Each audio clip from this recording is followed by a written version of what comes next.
choice. I felt a lot better though when I immediately went to Twitter to make sure I wasn't hallucinating or paying any attention to, like that time half the site declared war on an 80-year-old man for not liking Marvel movies. But I don't even know how to describe to you the sheer size of the collective freakout that happened as soon as this trailer dropped. It was a magical experience. Meow. I will give them one thing though, if we got anything out of this trailer, it was kind of beautiful to watch as world peace was nearly achieved, as almost everybody came together to unanimously agree that this thing was horrible and needed to go away. Not even 4 days after the trailer came out, the director tweeted out that they had heard everyone's cries of terror and were going to make changes. And suddenly all was right with the world. I think that really goes to show you how big the outcry was at the time that they reacted that quickly. Even things like the multi-year-long Snyder Cut movement or the equally horrified response to Cats didn't make them buckle that soon. Of course, this delayed the movie until Valentine's Day in 2020 and definitely ballooned the budget of the film at the last minute, but in late 2019, when a new trailer came out with a fixed design and Sonic actually looked like Sonic,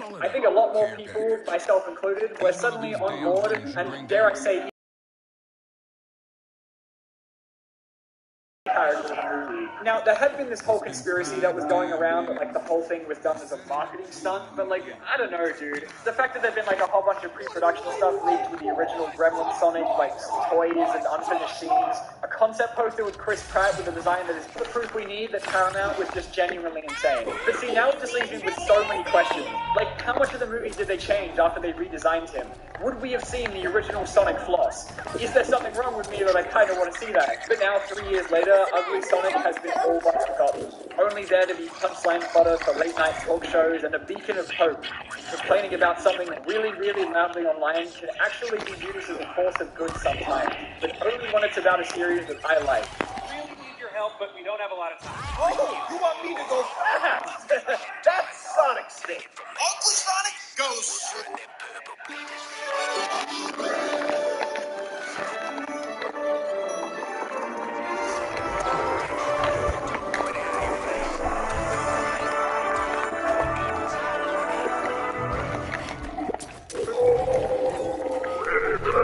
While we're still on the topic of controversy,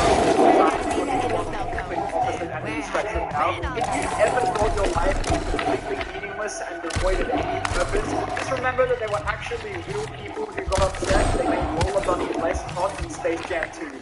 Oh no, I'm not kidding. So obviously we're working on the original Space Jam. The animators of Lola hadn't seen their wives for a while, but she is definitely one of the most memorable parts about that movie, especially depending on if you were going through puberty when you first saw it. And she's since become an integral part of the Looney Tunes lore, where she's already been redesigned a ton.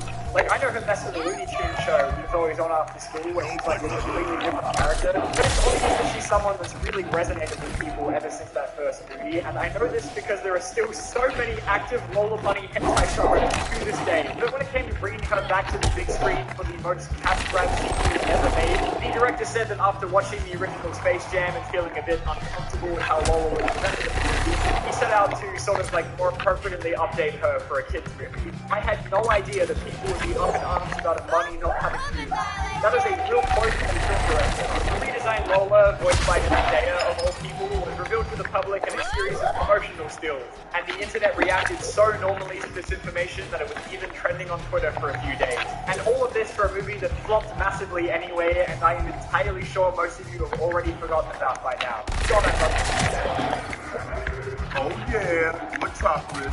Oh, and while we're talking about Warner Brothers, there is no company in the world that actually makes me feel better about myself on a regular basis, because I know that no matter what choices I make in life, they can never be as wrong as the one that this multi-billion-dollar company makes every single day. I think I could go on for like 5 hours without the number of fuck-ups that they've made, just their DC movies and like the last 5 years alone, as I'm sure any fan of Superman can tell you. Like them firing Henry Cavill, then rehiring him and proudly announcing that he was back as Superman at the end of Black Adam, and then firing him again. But the one I wanted to focus on, because it somehow outdoes all of their other bad decisions, was the recent cancellation of Batgirl. So in 2022, there was this whole thing where WB was losing a shit ton of money after a string of really, really big box office flops. And so after choosing a new CEO, who was apparently the guy responsible for all of those horrible reality shows on the Discovery Channel, naturally the very first thing he did was cancel a shit ton of their upcoming projects to try and keep himself afloat. And yeah, sure, maybe this would make more sense for movies that haven't got very far off the ground yet, which I mean, it does, but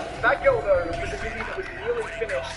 they had already sunk $90 million into. The movie that they were proudly promoting was going to have the return of Michael Keaton's Batman. If I know loser, he ain't gonna come as easy as Penguin. We should be prepared. And in an absolutely unprecedented move, they completely cancelled the entire thing being used as a tax write-off, which was apparently cheaper than just releasing it. And plus, with WB's apparent new plan of only focusing on super big blockbusters, it kind of put Batgirl in a bit of an awkward spot because the movie was planning to go straight to streaming anyway, and so apparently wasn't good enough to make it to the big screen. Just coming from the guys who released Suicide Squad with full confidence, and it would have cost them too much to spruce it up, since that would have meant at least another $30 to $50 million on top, and so it probably wasn't likely they were ever going to get that money back, but hey, that's never stopped before. But now it was also too expensive for a streaming movie to make them back any money, so of course their only choice was just to write the whole thing off as a loss, because money is the only thing that matters. I think it goes without saying that this was kind of a dick move, and maybe even more so by the fact that one of the directors found out about it at his own wedding. See, unlike the Sonic thing, if you told me that this one was a marketing stunt, I would absolutely believe you, because my interest in seeing this movie that I was definitely going to skip has like skyrocketed, knowing that I could never have it. One of the directors did say that while the movie was close to being done, it wasn't yet in a release stage when it was canned, but they did do what they called a funeral screening to the crew before they erased it from existence, which means they all got cut on it out there somewhere. I am really hoping that one day this one will somehow come to light. I don't know, I just like it. Believe that a nearly finished movie Yes, I do. just disappear off the face of the earth, even if Warner Bros. Is saying they literally deleted the fucking thing from existence. And that's why you don't punch straight. It's just that the directors weren't able to access it or something, which means there might still be a chance it's on one of their servers out there somewhere. So all you need is one very brave It's still there. employee and a lot of luck. It's kind of made people more aware of this margin issue with Warner Brothers, because this isn't even the first time they've erased something from existence just to save some money. There was this Cartoon Network show called Megas XLR that went through the exact same thing, where because it was written off the taxes, they are legally never allowed to air it on TV or stream it anywhere ever again. And then more recently as well, we've had some really good shows like Final Space, OKKO, and Infinity Train, were among another 25 shows that WB vanished from HBO Max and purged any mention of them from their social media. And genuinely, if not for pirated copies, we would never be able to watch these shows again. Fuck you, WB. And my last question for both of you is, what's next for you?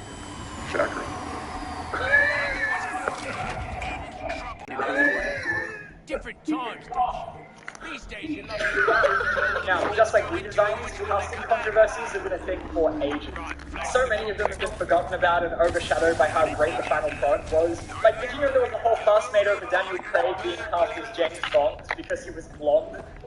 James Blunt, or that whole tabloid freak out over Michael Keaton being cast as Batman? Many hardcore fans are afraid he won't. They have been writing hundreds of letters to Warner Brothers since they found out about the man cast as Batman. I think he's kind of a wimp. I would have liked to see a sexier person. Balding. I don't think it's ever going to stop people from overreacting about casting announcements, which is reminds us of Frat Mario. It literally has a bit of a reputation for prioritizing voice actors over literally anything else in their films, as you can see in the posters of both things. Internet drank almost a bone of the Chris Pratt, what felt like one of the most random casting choices of all time, to almost another Sonic situation. Of course, you had all the usual petitions and angry tweets, but I think the larger problem at hand that people had here was that Mario's usual voice actor, Charles Martinet, was also there in the cast list, but it was relegated to a single line from a side character. Hello, Mario.